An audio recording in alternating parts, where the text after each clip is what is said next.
This is leading us now to the second speaker of the day, Enrico Bertacchini. And let me just briefly introduce Enrico. He is Associate Professor at the Department of Economics at University of Torino, and also Research Fellow at the Nexus Center for Internet and Society at the Politecnico of Torino. Enrico has published extensively on public and political economic issues, I think almost exclusively related to the cultural field, which places him very strongly here for today's task.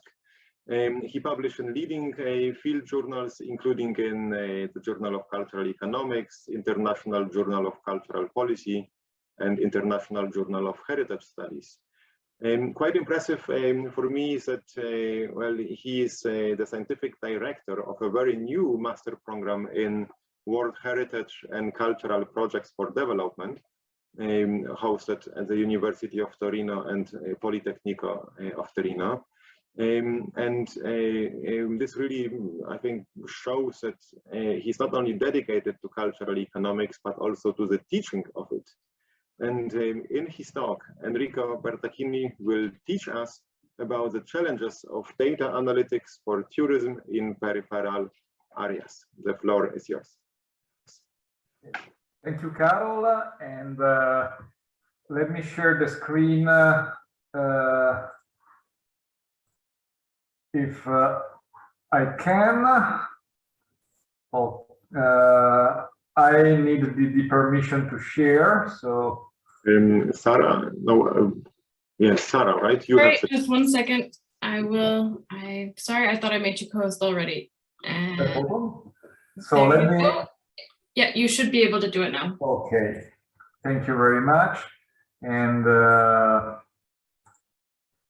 yes, what Carol was saying, yes, I'm an Italian scholar that as an economist, but very interested in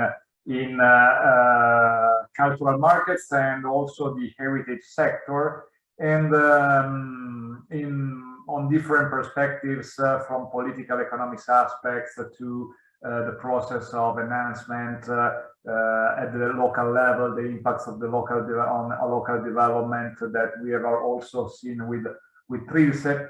What I'm bringing today into the well, for the presentation, it's another stream, let's say, of research and reflection that I've been developing in the last years, concerning first of all how the digitization of heritage, similarly to Trilce, can be useful for heritage and cultural institutions, but of course also for cultural tourism.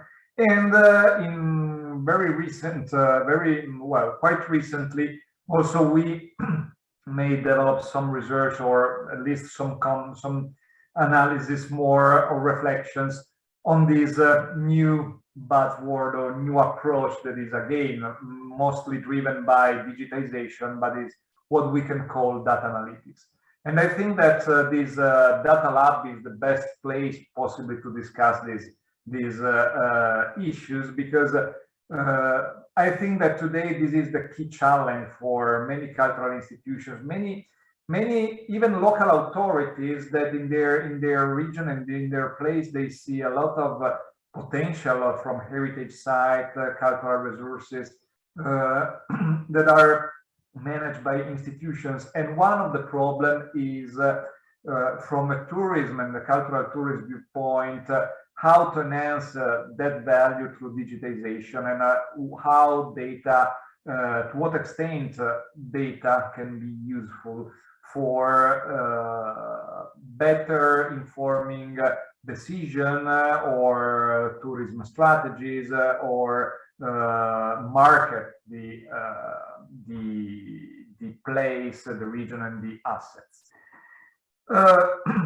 I don't know whether you have already discussed these possibly in the morning, but I would like to start, and Carol briefly mentioned this. Well, today we are talking more and more about data, This is quite interesting because, I mean, till 2 or 3 years ago, we were talking about digitization, we were talking about internet, and in the cultural sector, I mean, are not new topics because internet and the digitization, the digital revolution has touched almost all the sectors, and also cultural institutions, but also the tourism sector has been heavily affected by these patterns and trends.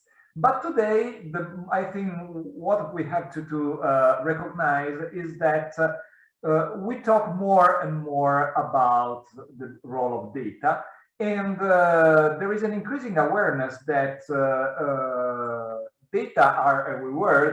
There have always been data. I mean, from the Sumerian tables, clay tables, where they were collecting information. But the point is, today we are increasingly recognizing that the use of data can generate new opportunities and challenges. And we have some buzzwords today. I would call them big data analytics, and I usually put the big in brackets because depending on the sectors that you are in, big data can mean different things. But in the cultural sector in general, big data means starting a more strategic approach in collecting and analyzing a number of data that in the past were not so common. And my impression is that these some call big data revolution, some call data analytics. First of all, it's a new layer of the digital revolution based on connectivity and digitization. What I mean is that in internet and the digital revolution have affected museums, cultural institutions, heritage institutions, but also, for example, destination management organizations for tourism for a long time. Today, and they already changed business models. We have, for example, platforms, the Web 2.0, the increase in social media. All these were something that characterized the internet and the digital revolution for these sectors. Today, we talk about big data or data analytics as a new layer, in my opinion, of this digital revolution, mostly based on connectivity and digitization of new aspects, because you can collect more data and systematize them. And another difference compared to the past, well, internet and digital technologies were considered very important for innovation, for developing new business models. But today, with this big data revolution or data analytics, the key emphasis is that you can take decisions data-driven, basically. And these lead, I would not enter on this, but also on the new additional layer of algorithms and machine learnings. But the idea is that before internet and the digital revolution were mainly used for innovative practices, here the emphasis is, but the decision were still taken in a way that is could be even traditional as an approach. Today, this data analytics is the final goal of data analytics. Sometimes is to this data-driven decision making. Well, for big data, a definition, I used to present this picture that possibly many of you or some of you have already seen, entering into the big data debate as an asset or as an oil, as a currency. The idea is that in the past we used data. I mean, data are relevant and necessary for collecting information, developing, creating knowledge, and taking decision. But the emphasis now is on from some just data collected to try to collect, systematize, and digest and work with the more data you can. Thanks to the fact that digital devices and technological devices are allowing to collect more and more data at the same time. And the point is that, as you see in the picture, there are different characteristics that influence data, from volume, velocity, value, veracity, and variety, because data are most of the time unstructured information. So there is today a very strong capacity to collect a lot of information, but as was mentioned at the beginning, we still don't know, or it is not very easy to understand the real value or potential of data, because their characteristics can be so not easy to manage, like, for example, the necessity to clean, to make data also connected to other data in order to create value, or think about the obsolescence of some data that are heavily collected, but that type of information that they embed can become obsolete very soon. So this is just to demystify somehow the big data expectation, but the point is that the key message, of course, it is not easy to enter in this debate, but the idea is that big data or data analytics imply some major complexities that have to be solved. So let's move from big data and data analytics and let's see what is the debate on the cultural sectors, on why there has been also expectation and some optimistic expectation on the potential of data analytics in this field. Here, from the analysis and the surveys that we did, we consider that there are two main areas in which the data analytics, a data analytic approach can contribute, or at least cultural and heritage institutions have become aware of. The first is that Teresa was already somehow speaking about, because we are data collection, and especially collection of digital data, allow to develop data-driven metrics, for example, measuring in novel ways artistic quality or cultural experiences value. In the previous presentation, you have seen talking about learning outcomes, the learning experience, and these are usually social impacts that are quite difficult to measure for cultural institutions, for cultural organizations. Data-driven metrics, for example, in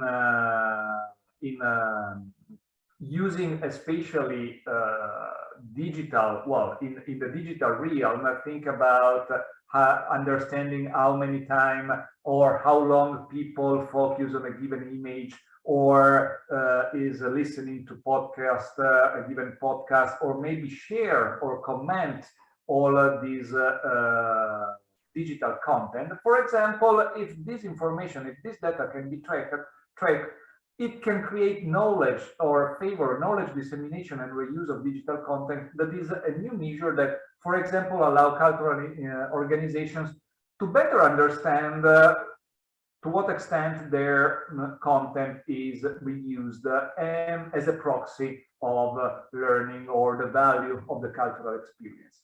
Another quite common approach that we see already using social media data, it's try to assess visitors or audience sentiments on different aspects, both from the visit, from the collection, from an experience. And another way to use data-driven metrics is, for example, this is more for museums, but can be applied also to tourism, to destination management organizations, is to track visitors' attention. So exactly, we know that people, for example, enter into museums or visit a given place, but today with the tracking system in the physical space, we can also better understand what they do and to which exact painting or site they are paying more attention. This Yoshimura et al. It's for example one of the big projects applied in tracking visitor paths and attention in the Louvre, but there are other research and projects ongoing. The second field on which data analytics can be useful, it's not to better understand, let's say, audiences or visitor behavior, but more in innovating business models. And in this case, business models are quite it's a field that has already been heavily researched, even in the cultural and tourist field. Here, scholars and practitioners are recognizing that the data revolution requires business models that rely more on data for decision making. And they have developed also this label, data-driven business model, meaning that cultural organizations can offer extended experiences and commercial services in exchange for information about their audience. This is a possibility. Before, Teresa Navarrete was talking about membership schemes that is becoming they are becoming a very popular tool to interact and stay in contact with the customer and with the audiences. And data-driven business model try to fish basically the audiences and to keep them in a sort of dialogue. And this generates data, but you require also data. One experience that I think was a kind of a falling pioneer because is no longer there, but one of the first institution that tried to experiment with these data-driven business models was the Dallas Museum of Art's free membership scheme. They created a membership scheme that was completely free with free access also to the collections, just in exchange, and made it explicit this to the pass holders that as we are doing basically with Netflix, with Google, or with other players in the web, we are usually allowing to be tracked in our activities. And this experiment was one of the first one that a cultural institution was explicitly proposing, meaning we get value from our visitors, not for the simple access, but we are creating values in other services, and possibly to create other services, we need a bulk of data from their behavior in order to better target them. So this experiment ran for 2 or 3 years, as long as the director that proposed that project was in charge. But as soon as the position was this director went out of the museum, this project was not continued. But the idea is a business model. It is possible to develop business models or strategic plans relying more and more on collecting data instead of just using data sometimes to solve business issues or to try to better understand. It can be done more systematically. On the other side, and this will be more or less my main focus of the presentation, data analytics are very useful for better understanding or audiences somehow. The idea is here, and was already introduced in the previous presentation, that today we are moving from what can be called cultural participation, so being interested in how many visitors or how many people visit a site and institutions, to try to focus more on consumer loyalty. And there is this very, I think, a very useful term in that many business, like also telephone companies, use, that is churn, trying to understand the exact point in time when your customer risks to abandon because he is moving from another company. And in general, this is the period when you receive some call or some offer by your provider that they want to repay you. Well, all these strategies that are widely applied in some sectors are based on tracking the data, the consumption data, the characteristics of the consumers in order to avoid churn, but and to increase the loyalty. And this is basically one idea that in the cultural sector it has to be developed more properly. Possibly in the cultural tourism or in the tourist sector, the trying to have loyal customer or loyal tourist, it is already an issue because return visit or return tourists, they are quite important in some area. But especially in the cultural tourism, cultural and heritage institutions usually had no this tradition in focusing on the loyalty issue. And for example, linked shared data can help institutions understand their audiences and target new ones. And what I'm talking here is based on two case studies. One that I would mention because I find very interesting for highlighting some aspects that especially heritage and cultural institutions, even in peripheral areas that are possibly quite fragmented, can be helpful for them. And the second is case study are the use of data from destination cards and museum passes that, as we said, can be a way to better understand your audience, the audiences, and target the new ones. So the first one is the UK Arts Council Audience Finder. I will mention just it, but you can find it on the web because it's also a consultancy service somehow. You see from this screenshot of the website, the idea of Audience Finder is very simple but very powerful. The idea is that every single institution possibly just know, well, there are two options. Many times individual cultural institutions don't know a lot about their audiences unless they run surveys or they collect data. But most of the time, they don't know the potential audience that they have around them. Also because they lack comparative analysis with other institutions. And the Audience Finder has provided a digital tool, a data tool, in order to, well, institutions have to inscribe to the service, provide information for of data, provide data and information about their audiences, their audience in a quite systematized form because there are some standards. But then the information about the audience of this institution becomes some kind of collective good shared information with other institutions. And this allows to identify audience opportunities, understanding your area, whether some others are, well, targeting other audiences that can be also of interest for you. Of course, there is a kind of competition there, meaning a cooperative aspects and possibly competitive aspects.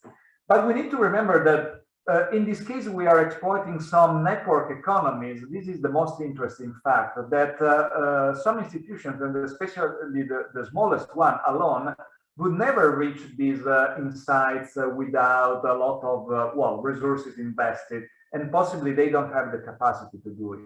So I really appreciated this and cite this in terms of data, because one of the potential of data and data analytics is that institutions alone and cultural organizations alone may find hard to develop their own data analytics strategy. But if there are opportunities to create governance models or even networks of institutions that cooperate even in data collection and exchange, these make them exploit economies of scale, or what we call in economics network externalities that magnify the understanding and of the data. The second experience and case study that I want to tell you, maybe some of you know this experience. It's a research that we conducted using the micro data of the Abbonamento Musei Torino Piemonte. The Abbonamento Musei Torino Piemonte card is not a destination card for tourists, but is for residents. And it provides free and unlimited access to all museums in Piedmont with a price of about 50 euros.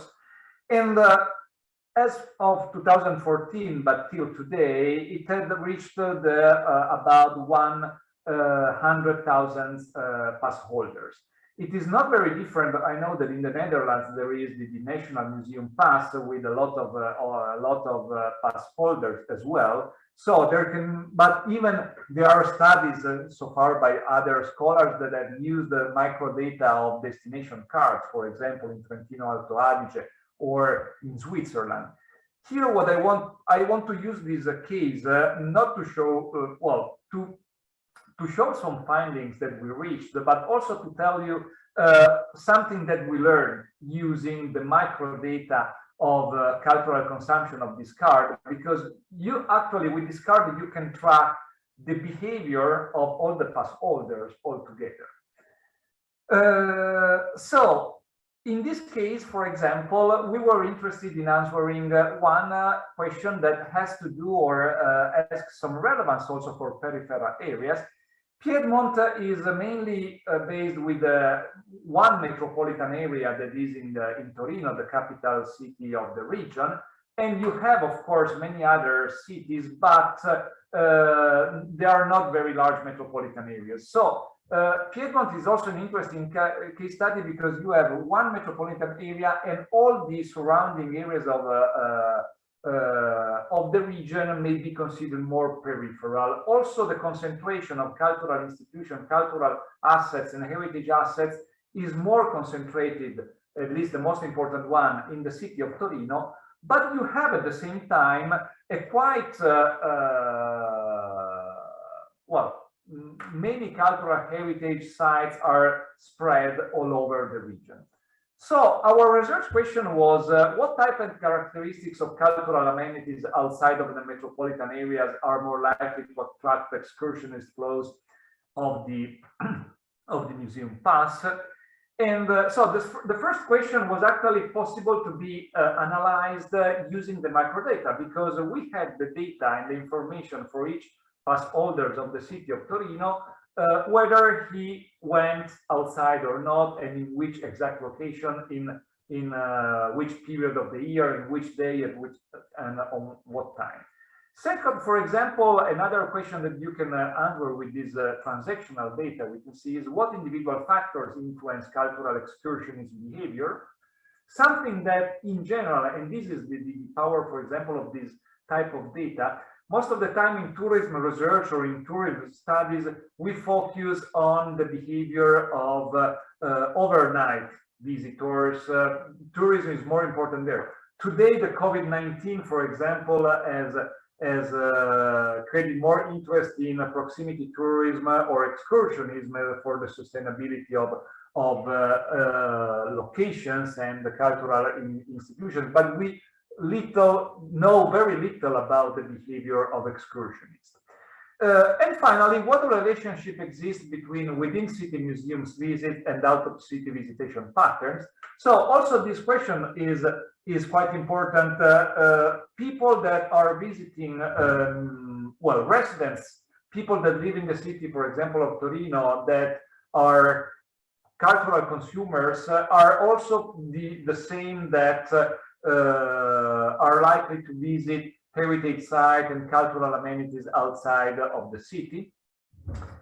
So just to give you some ideas of what we found using these very detailed data, we were using the data collected through the museum card simply because the pass holder, whenever he visited or she visited the place, he has to show the card and the pass was recorded. So it was a very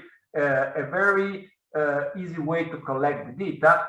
Well, first of all, we found, for example, based on the attendance patterns, that outside of the city of Torino, there was a very high concentration of visits in just few locations that you can see, for example, for the year 2014 and the year 2010. we identified these top attractors. This was something that we could find also just looking at the statistics of the entrance by every single institutions. But the most interesting point here that we cannot show here is that we perfectly know whether the people that went to the top attractors also visited some of the other heritage sites, or which is the probability. Okay, this is a way to target, for example, the audiences. Other findings that beyond the power law shape of excursion distributions is that we found a relative stability of cultural excursions patterns, meaning that using different years of the card, we found that card holders that were purchasing again the cards were continuing to visit out of the city, so the heritage site, in a way that could be interpreted as a behavior of discovery. We also analyzed some characteristic of top cultural excursionist destination, and we find that monuments, organization of exhibition, accessibility, and presence of environmental amenities were, of course, the main factors that were attracting these card holders. But the most interesting part was mainly analyzing differences across excursionists, so creating a kind of behavioral pattern from this. First of all, we noticed a clear difference between male versus female, meaning that men were more likely to go out of town rather than women. Then we saw another interesting information that possibly with surveys could not be so clearly analyzed. We saw that one of the findings was that the cardholders that were more likely to visit out of town institutions and heritage sites were those living in the less affluent areas of the city of Torino. People living in the most affluent areas, because we had the zip code of the card holders, even if they had the same amount, for example, of the card, or they had the same probability to purchase the card, they were less likely to visit out of town. And finally, and this was quite relevant result, we saw that loyal customers, loyal cardholders, and loyalty was measured in terms of number of years that the individual had the cards, were more likely to go outside of the city and visiting heritage sites and cultural institutions in peripheral areas of the region. So these are just some of the findings that we analyzed.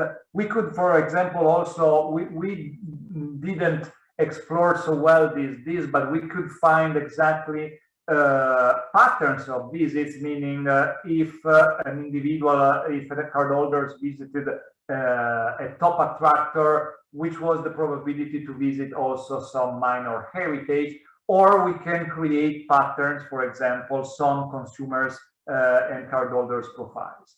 But what we learned from this experience, we learned that big data analytics or using data analytics is not always the panacea, for example, like in this case. Why? The example of using the data of the museum card is quite illustrative. In that case, we had the data of more than 100,000 observations. So this is quite a high number for not in some business areas, but for research and in tourists, possibly it is already a good number. But we had just transactional data, meaning data that were generated by the transactions generated by the individuals visiting the museum. This is an approach that is different from, for example, collecting data through surveys. An alternative approach for answering some of the research questions that we had would have been to collect a sample of individuals from the population of Turin, asking if they had visited some heritage site out of the town of Turin, and then asking the frequency of visits, the location of the place in the last 12 months, and possibly complementing this question with other socio-demographic characteristics, motivation, and so on. With transactional data, what we had instead, we had a lot of data, 100 instead, 100,000 instead, possibly a sample of 1,000 people, but we soon realized that there was a risk of selection bias. We could see just the people of the card holders, but we couldn't, for example, understand whether which was the behavior of people without the card, or we cannot say, for example, whether because you have the car, you are more likely to visit out of town, out of Turin locations. And this is actually a selection bias. In general, with surveys, if you know your population of reference, you may have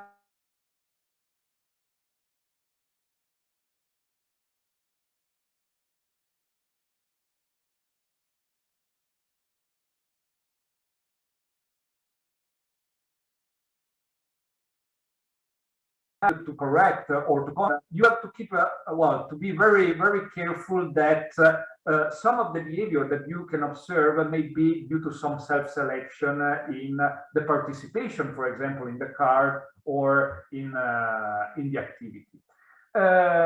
Secondly, transactional data are generally less sensitive information on social demographics. In our case, it is true that we could perfectly track any single movement of the card holder, but we only had the gender of the card holder, the age of the card holder, and the zip code of the card holder. We didn't have any other information or even information about attitudes of the respondents that could instead been collected through a survey. So, summing up the transactional data and data analytics using transactional data can be quite useful when you want to analyze behavioral patterns, and possibly using this data with observing the choices made to create some profiles of your audiences, but they're less effective, for example, in predicting behavior, for example, of new type of visitors, because they rely on existing behavior, and instead, for example, for understanding new trends or new audiences, new type of visitors, you need still to rely on survey to better understand the what is going on out of your small garden, or, for example, as in the audience finder case illustrate, you can predict behavior or find new type of visitors if there are other institutions that are sharing with you transactional data and information. Okay. Another challenge. So this can be considered the empirical challenge that using data analytics pose. We have, of course, also policy challenges. I mean, today, but this is something quite common for any data analytical strategy. There are privacy concerns. I mean, tracking individual behavior pose privacy concerns that lead to institutional limits and for data use and disclosure. And this is quite studied and understood, of course, in this field. Some economists call it a trade-off.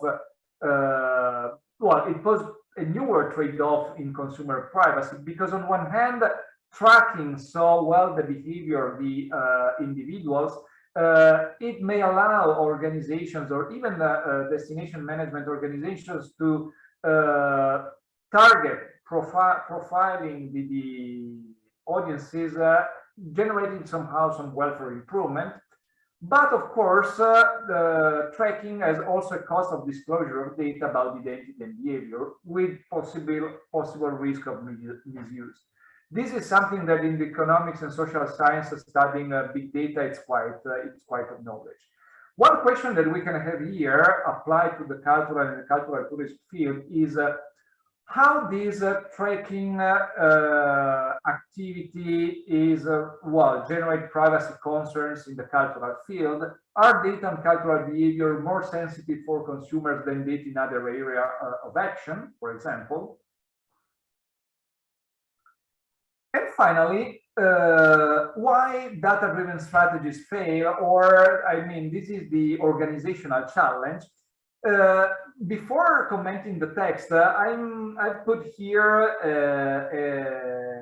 a graph from the Digital Culture 2019, which is a publication by Nesta, collecting the strategies by arts and cultural organizations in UK.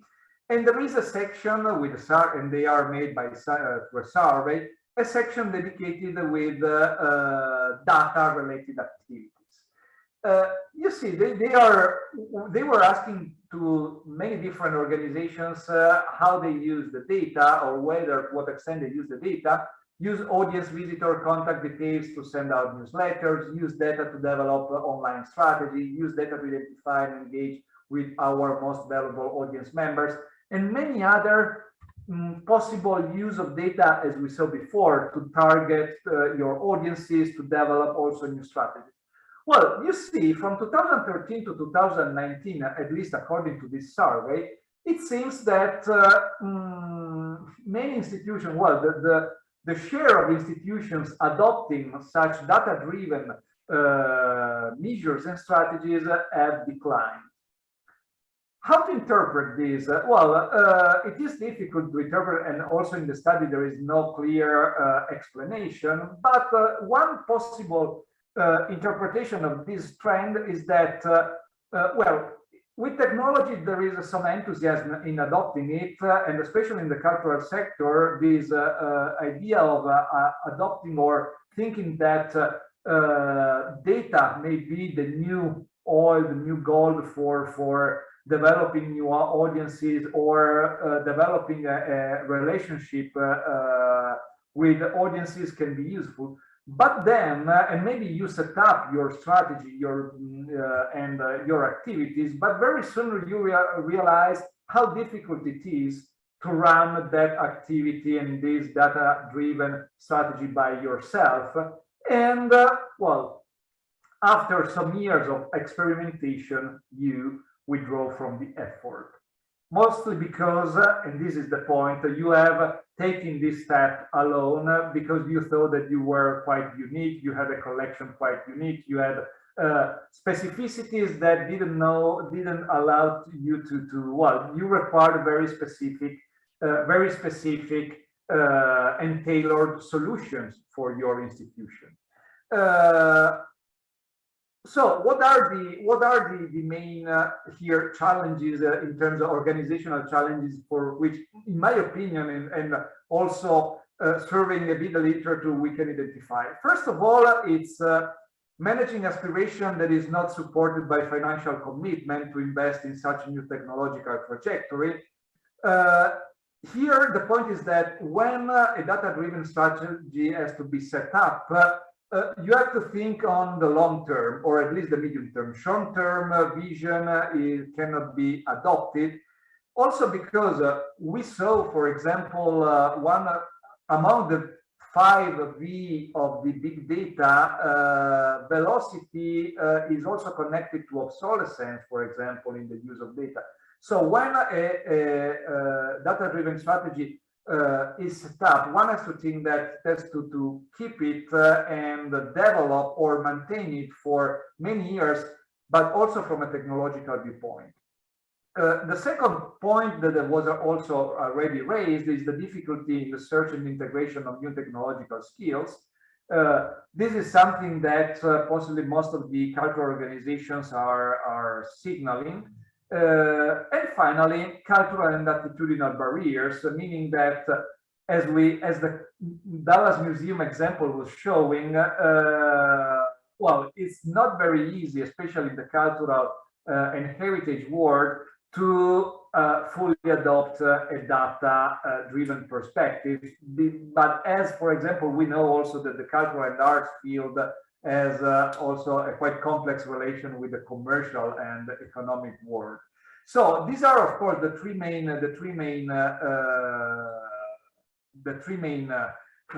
barriers to adoption that can be somehow illustrated or can be behind this declining share, at least till 2019. Then we had the COVID-19 that completely changed the picture, and it would be interesting to see how things have changed. But I think also Tris and Carol can say things are changing fast in the digital adoption and the understanding of the use of data, and possibly this is the scenario is changing. But this table was, in any case, in my opinion, showing a warning that too optimistic and easy adoption of what it is considered data-driven strategies risk to fail if some barriers or some false expectations are not solved.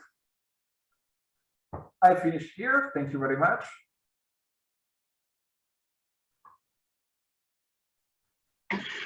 Thank you very much, Enrico. The digital or virtual applause goes this time in your direction.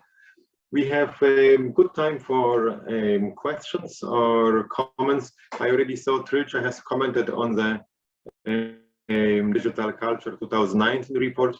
Is this something, Tricia, you would like to elaborate on, or it was just a remark? Yes, thank you. So maybe if you could, Enrico, stop your sharing so we can see you. Thank you. Yeah, I think on that report, I'm trying to upload an image on the Zoom chat, but I don't seem to be able to. Because I think one of the issues with this report is, I totally agree with you, with Enrico, with what you were saying, but I think I was just trying to see on page 34 of the report, the figure 18, what it shows is it's asking not on, so we have the two sides, right? We have the participant side who are adopting new technologies and learning maybe new uses, but we also have the producer side who are also learning about how to use these technologies. And I wanted to comment on this producer side, so the heritage organizations. What this table shows is that, what I was trying to share, is that institutions like museums, libraries, and archives, compared to other heritage institutions like music, film, creative industries, they're not using digital technology for research and development. That's what the question is about. And the sub-questions are, do you collaborate with somebody like in this project using digital technology to develop new products and services? Museums, libraries, and archives, no, hardly anything. And so you see that this notion that the technology is an enabler to do other things is still, there's a little bit of resistance. And so I wanted to ask you, Enrico, you were mostly looking at the big data, understanding users. Do you have a sense on what kind of big data could be used to, because again, this is only surveys, but do you have an example of how big data could be used to sort of evaluate this digital transition of the heritage institutions? Thank you. Well, it's a huge question, and what we see, it's there is something that also we share in other discussion. But for example, one source of data that usually is not most of the time considered by heritage institutions is, and Chris, you know better than me, it's already the amount of knowledge shared in Wikipedia, for example. And One issue that we are also discussing all together is that, at least this is my opinion, that many times, so far, many heritage organizations have still the approach to consider them quite unique. And well, we also know that in culture we have infinite variety and everybody's different. But this is creating a lot of problem in terms of scalability of solutions. I know people working in business for linked open data that have problems in approaching cultural institutions or serving cultural institutions' needs because they cannot develop scalable solutions to all the other institutions according. And in my opinion, to reach, I mean, a big data revolution also in the heritage sector, or even for small institutions, cultural institutions, we should go more on the direction of the audience finder, try to find some collaborative systems for sharing standards, basically, because first of all, data analytics needs standard. And secondly, standard in data and standard in solution, in tools. And for example, one thing that usually we discuss and propose is that most of the time, even the small one in rural areas, why not using already tools that are available in open access, like Wikimedia, OpenStreetMap, and so on, since there is also evidence for today that some of these, thanks to the, let's say, power of having a stage so huge with many million people that can access it, it can be already an advantage. Thank you, Enrico. I see we have two more questions. Sarah, you were first. Yeah, thank you very much for you and Trilce. Both have really interesting presentations, but I guess I just maybe want to start a very brief discussion with you too of, you know, the concept of the museum cards or destination cards is, it seems easier to implement in, for example, a museum where you have a clear entrance and a clear space where they come in, they enter, they exit, you pay a membership fee, and then you get free entry. Whereas, for example, here we have very rural cultural heritage sites. Some, for example, are they're going to sort of being developed into like trails, like walking trails, where there is no clear entry and exit and no check-in. So I'm trying to envision how these kinds of tools could be developed in that sort of a situation. Would it be where maybe, I don't know, you can develop an app and at different sort of points, there's maybe you can scan a QR code and sort of check in? Like what would that look like in that kind of a situation? So yeah, maybe. I think now during Corona, I was actually looking at what is there to do digital. So I gathered quite a bit of information, and I was captured by the Groningen Museum, which is on the north of the Netherlands, and they did an outdoor tour. And I thought that was brilliant. And so what they did is that they created this sound tours in which you can choose to listen to music as you go around in the given tour that they provide. This is brilliant. Also because it's capturing the kind of audience that does these kind of things. They had a tour for graffiti, for instance, but they had, you know, other more traditional tours. And these are, you know, trying to mitigate this, we can't do tours because it's closed, so you can do them outside with few people. And so they actually devise quite large sites. And I think this for large physical, like the center of a city, that's heritage. How do you manage, you know, who comes from heritage or no? This is impossible, but I think trying to have this collaboration with other institutions, either the tourist office or, you know, these kind of things, travel agents or hotels, in that you provide these benefits. So what do they get? So it needs to be fun, it needs to be something that you learn, it needs to, but also I think personalizable. So again, you know, in the example of Groningen, maybe choosing the soundtrack. So do you want classical music or do you want hip hop, or which track do you want to see the city from? Or maybe there's a musical curator, maybe, these kind of things. And even though it will seem that it's quite expensive to provide the exhibition, because you need a curator of these, there again, you can partner with others and say, hey, the youth organization, or the, whatever sectors you have around, to ask them to pitch in for ideas. So again, this is more the collaborative form, co-creation, and maybe also the participatory governance, and that you ask those stakeholders outside you to pitch in for ideas, and not only brilliant ideas that then you have to pay for, but also ask them to contribute in the production of some of these solutions. Thank you very much, Trilce. Enrico, would you like to add something to this? We are running slowly out of time.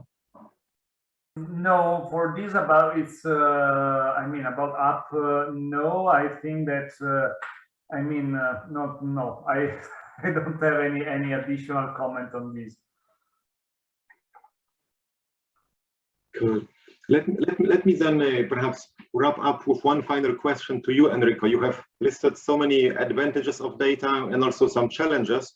It's a very kind of quick yes or no question, I would say. It's the following question: are cultural heritage institutions too little data focused? Yes, I think yes. Even the largest one many times are too little. Which is, I think, supporting the intentions and the aims of this workshop that is coming now to an end.